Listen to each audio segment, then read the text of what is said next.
questions like how or what, and how can I make this better? How can I change this? How does this work? If something broke, how could I fix it? Or something as simple as a stapler. How does a stapler work? Like, what are the mechanisms that make this little piece of wire bend into something that's used to hold paper together? And I was really creative when I was little, and I didn't really even realize it. So this is kind of a goofy example. I don't know if you've ever walked into a fast food restaurant. I'm actually going to show this picture beforehand. And seen that single dispenser with a bunch of drinks that can come out of one dispenser. Well, when I was little, I loved orange juice, and I loved milk, and I loved apple juice, and I loved chocolate milk and strawberry milk. But I was really tired of opening the fridge every time and getting all of these drinks out and then putting them back in. Like, I guess I was just lazy in that regard. And so I wanted to make something better. And so what I did was I made a prototype of my idea of how I could put all of the drinks into one container in the fridge, and it would all come out like the water dispenser of the fridge. And I walked in, like it says up there, my idea was around 2005. I remember coming up with that and making my prototype. I was going to bring it, but I couldn't find it. And the actual product that I saw, the first time I saw it, and I actually looked up when it was made, and it was made in 2009. So 4 years later, I saw my idea it had nothing to do with me, but my idea came into something that was real, and I was so excited when I walked into a fast food restaurant one day. I was like, no way, this is real. I can't believe this is real. I had plans to go into engineering, which I ended up doing, and just to learn about how to make my ideas reality. So I was very innovative. I wanted to change the world and make it a better place. I was also very creative. These are just some examples. Actually, yeah, let me back up. Creative, according to Merriam-Webster's dictionary, means to produce something new, such as a work of art, by using your talents and imagination. And I really like this definition because it really brings in three key aspects of it. To produce requires work. It requires some effort. Using your talents means like recognizing what you're good at and then putting that to use and maximizing your potential there. And then imagination is my favorite part of that definition because it's limitless. But in my earlier years, I was at a girls' camp for my church. I was named Survivor Woman. We went camping during this week where it did not stop raining all week. It was 4 days of just being drenched and soggy and wet and gross. And while everyone else was hiding in their tents, I was out there getting soaked, using garbage bags to tie to trees and make extra little canopies and I don't know if I'm using the right words, overhangings, to protect all of our stuff. All of our food and everything, and my leaders just called me Survivor Woman all week, and I felt really awesome because I was being creative and having fun and trying to just improve the situation while everyone else was complaining. And that's something that I will never forget. As you can see in the picture there, my brother, he fell off a couch and hit his head on a ceramic pot and cut his head open. And my dad was doing stitches, and so I had the bright idea of becoming the nurse. And I fashioned a nurse's apron out of all the packing paper that we had just taken out of our boxes because we had just moved. I built a cardboard robot in my garage. I spent about 3 weeks on this cardboard robot, and it was just for fun. I just did it because I wanted to. I learned to crochet. I created forts out of many different materials. And the bottom line here is that I tried new things and I did my best with them. And I always had fun doing them, and it was always very rewarding. And then came my teenage years, or even my preteen years, where I started to dismiss myself. Nice. And really, how many people dismiss themselves without even trying? Just say, oh, I'm not good at math. I don't like math. But a lot of people don't really try. And I fell into that same pitfall. I stopped creating things I didn't think I could make as good as someone else could. I started comparing myself to others, which is a very dangerous thing, but a lot of people do it. I thought I knew someone was always going to be better than me, so why did I need to try? Why did I need to put forth the effort? And this went on for a long time, and I think when I really started to become more confident in myself and remember who I was as a young child, was when I took my art class this year. It broadened my perspective because I found out I could create again. I just took some risks, and I was greatly rewarded. I love that class. I spend all my free time pretty much in that class, and if we're not doing something in another class, I go to pottery and create. And it's been a different way to use my brain, because I've always been in the STEM program until this year when I took pottery. I also learned perseverance and patience with art, and I think that was an interesting lesson to learn, because creativity doesn't just come. You have to work at it, and you have to practice at it. Just like Thomas Edison said, I have not failed, I just found 10,000 ways that won't work. That's a lot of ways that won't work. But that's an inspiring quote to me, because you just pick yourself up and you keep on going. And that's the surest road to success. Try and fail, but never fail to try. So another important aspect of my life is I've moved a lot. I've lived in, I think, now it's 13 different homes, 5 different states, I believe. And it made it really difficult to form lasting friendships. But I think that was a blessing in disguise, because it allowed me to get to know a lot of different people without being locked into a clique or my comfort zone. I had to really get out of my comfort zone and learn to make new friends and talk to people. I think it's also helped me learn how to talk to adults, because I've had to move so much. I've also learned to appreciate those few friendships that do last, and those I've learned what needs to be in a friendship that lasts. And I've learned that family is what endures. My family has been with me the entire time, and I love them dearly, and I don't tell them enough, and I don't always recognize it, but my family has always been there to support me, and I really, really appreciate that. And then State Board has allowed me to meet so many different people, so many varied backgrounds. I've gotten to meet all of you. I've gotten to meet people at those site visits, and legislators. I've met so many different people, and I've met students around Washington State who really do beat the odds on a daily basis, and it gives me hope for our generation. I've met many people who live in very different circumstances, and they seem a lot harder than mine, and it makes me feel lucky to be where I am.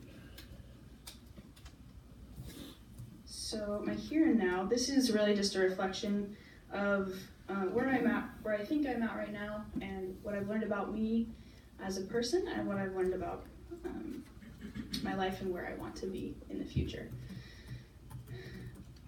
Now, I just said this is my here and now, and then the next slide says future me. That might be a little bit confusing, but I wanted to address something that I came across a few months ago, and I just thought it was a really good point. We like to create a fictional future me. All of us do. We often say, when I grow up, and even adults say it. Even the 70-year-old says that. When I grow up, I want to be this. Well, the thing is, there is no such thing as future me, and I would even go so far as to say there is no such thing as the future. And I'm going to do a little tiny exercise right here. In the future, I'm going to say opportunity. Okay, wait for it. Wait for it. Ready, here it comes. Opportunity, okay, now it's gone. That's in the past. So there was never like an actual future. It never really happened. It was always in the present. And now that's in the past. I can't reclaim that. It's gone. So the point of that exercise is to realize that we have to live in the here and now, and we can't afford to fear failure or depend on our future me. We tend to create this perfect person who has reached all their potentials and say, oh, that's future me. Future me will be better about getting up on time for school. Future me will not procrastinate. Future me, this, that, or the other thing. And I'm really guilty of that, actually. But when I heard this, actually heard this idea from Hank Smith. He's a motivational youth speaker. I even thought to myself, oh, future me will take care of that. Future me will be better about getting rid of future me and making it present me. Another mistake. But the point here is we're always changing and trying to better ourselves. We can't fear failure. We just cannot afford to fear failure because all we have is right now. And failure only prevents us from enjoying any success at all. Failure can also teach us many lessons. Just like Thomas Edison's quote a few slides back, that he found 10,000 ways that it didn't work. That was 10,000 ways he learned didn't work. And had he not kept trying, I don't know if we would have the light bulb right now. So we can't fear failure.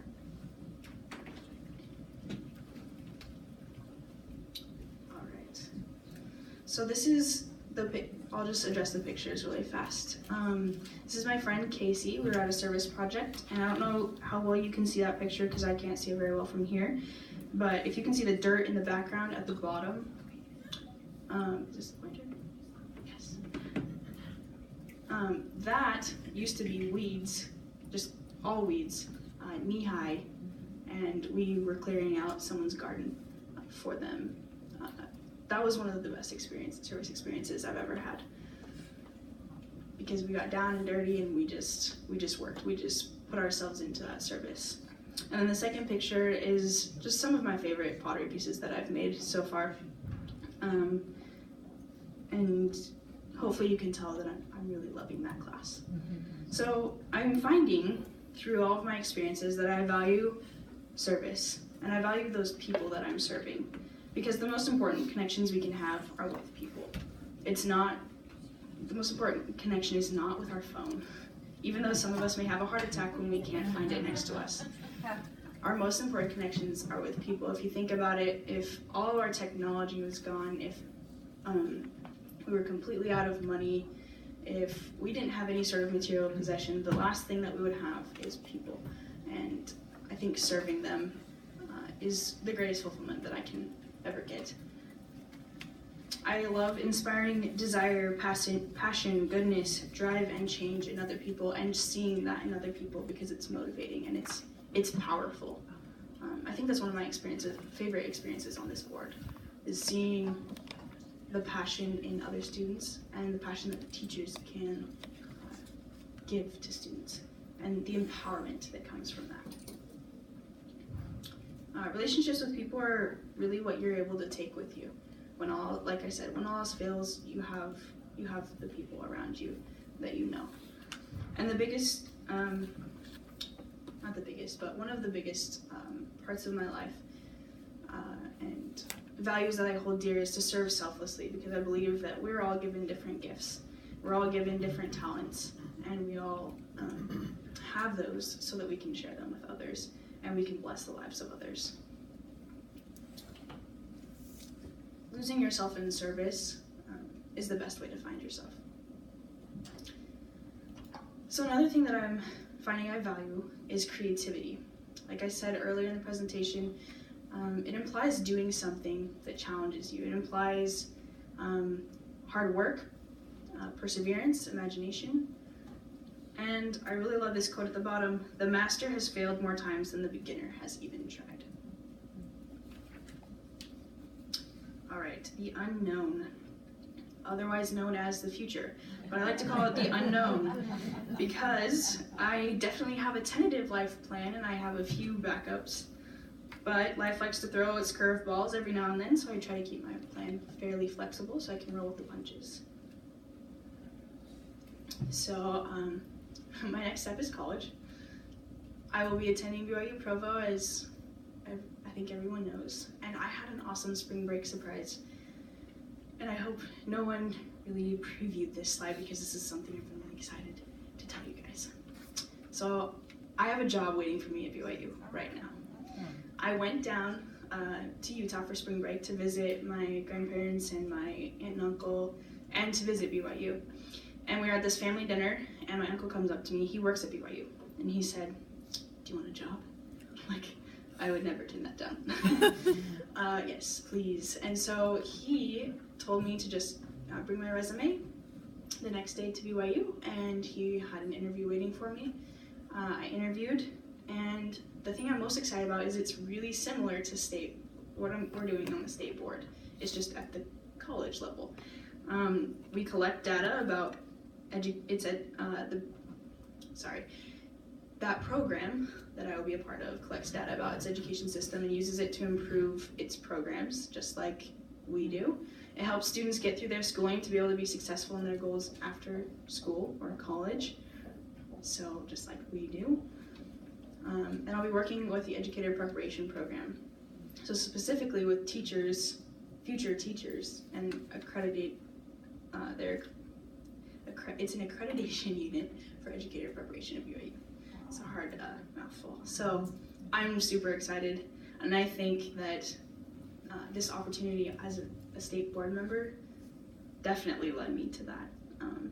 Of course, my uncle does work with that, but I don't think he would have offered it to me had I not had this previous experience and sort of passion for education. So I'm really, really excited for this, and I will definitely be reporting to you how it goes.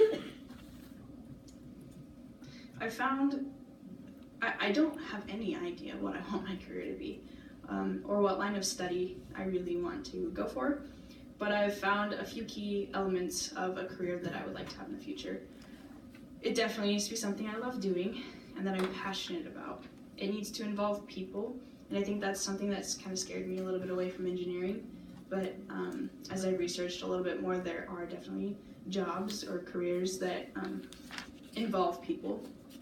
I want to make sure that I have a satisfaction from working. I feel like I'm making a real difference in the world and doing something worthwhile. There has to be an element of creativity. Now, that doesn't necessarily mean art. Creativity is very, very broad. As long as I'm able to think, I don't want to be a robot at my job. I want to be able to think and come up with new, innovative ways to change things, which is what we do on this board as well. I want it to be a stable and reliable job, and I want to be able to serve others through my future career. So my tentative plan for the next 10 years is to attend at least my first semester of college at BYU. I might go the full year before going on my 18-month LDS mission. The reason I don't know exactly what's going to happen is just sort of trying to figure out what I think God wants me to do. And so it's just going to take a little bit of time to figure that out. Then after that, I will continue my education and then decide on a course of study and what career I plan to get involved with. Eventually, I'll get married, hopefully, in that next 10 years, which is really weird. And then eventually start a family as well. It's a really weird thought. So just sort of in conclusion, this kind of sums up my core values. Opportunity is missed by most people because it is dressed in overalls and looks like work. And I think that's a very valuable quote. I also think my generation likes to shirk work and responsibilities because it doesn't look very desirable, but because of the way that my parents have brought me up, I know that work is extremely valuable and it's rewarding. It's more rewarding than sitting there watching 2 hours of Netflix, which I don't even have Netflix, and I'm grateful for that. So thank you so much for allowing me to be a part of this board, and thank you. These are some of my senior pictures.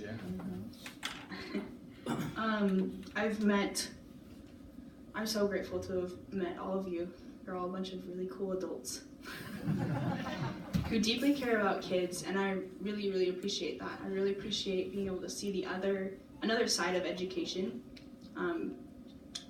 the top level of the policy-making board of the state, and seeing that we really are trying to do what's best for kids. It may not work out perfectly all the time because we're human, but this is important work.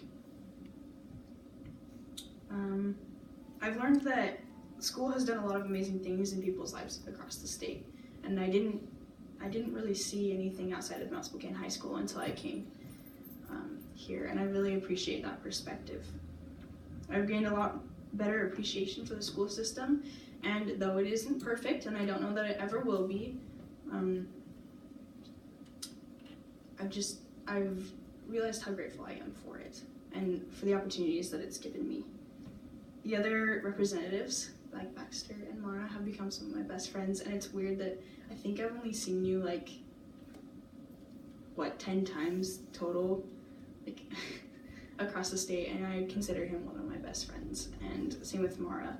And I think that's a really cool opportunity to be able to say, I have 2 best friends who live on the other side of the state, and it's been a blessing to know you. Thank you for everything that you've taught me.